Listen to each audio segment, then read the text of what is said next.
Всем привет, меня зовут Дарья, и сегодня я вам покажу, как настраивать передачу данных из Gmail в Google таблицы.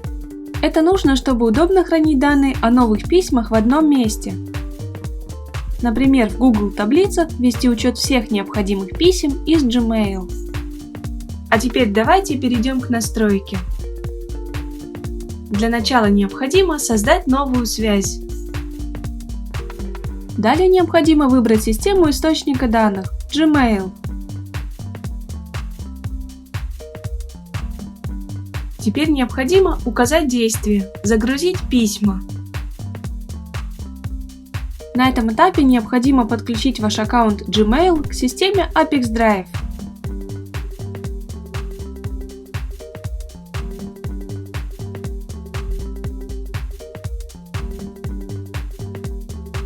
Дайте свое разрешение Apex Drive на работу с этим аккаунтом.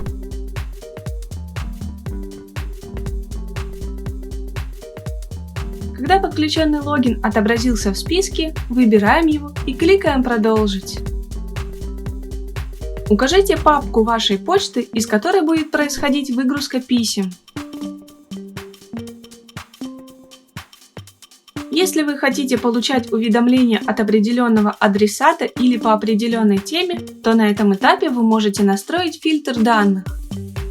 Теперь вы можете увидеть тестовые данные по одному из ваших писем. Если на этом этапе данных нет, попробуйте выполнить действия, которые были описаны ранее. Если вас все устраивает, кликаем «Далее». На этом этапе настройка источника данных Gmail успешно завершена. Теперь необходимо перейти к настройке приема данных. В качестве системы приема данных выбираем Google Sheets. Теперь необходимо указать действие «Добавить строчку». На этом этапе необходимо подключить ваш аккаунт Google таблиц к системе Apex Drive.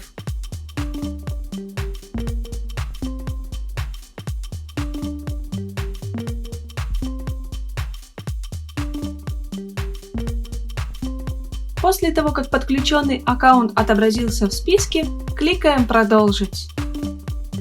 Теперь необходимо выбрать файл и лист Google таблицы, на который вы будете передавать данные из Gmail. После выбора у вас отобразятся колонки Google таблицы. Для того, чтобы назначить переменную, необходимо кликнуть в колонку и выбрать ее из выпадающего списка. Обратите внимание, вы можете не только использовать переменные, но и прописывать значения вручную.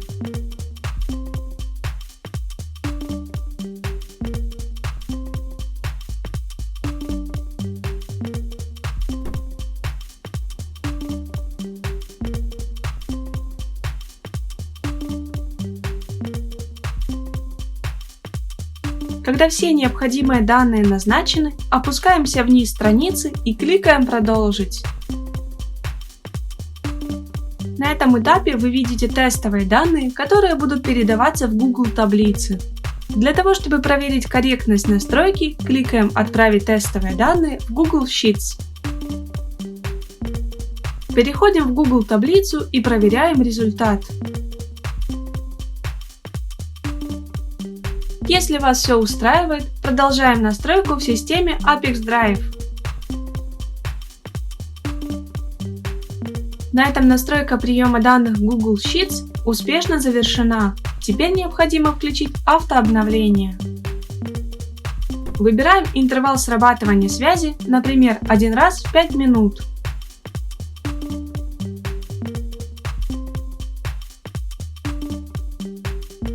На этом все. Желаю вам успешных настроек интеграции и удачи!